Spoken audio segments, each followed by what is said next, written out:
Welcome back to another technical deep dive here in the debug zone.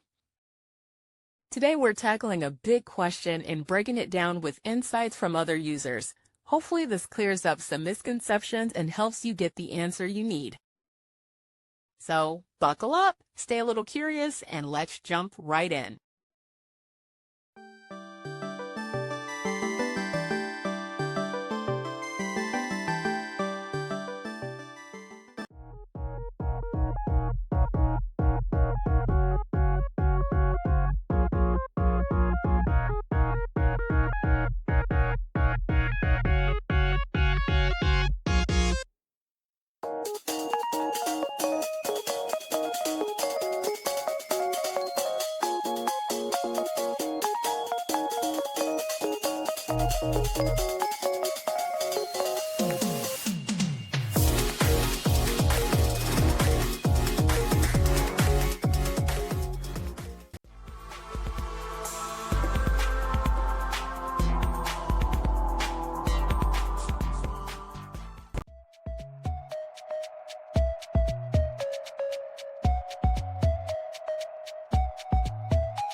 And that's a wrap.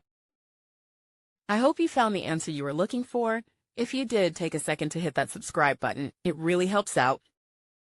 And let me know in the comments which solution worked best for you.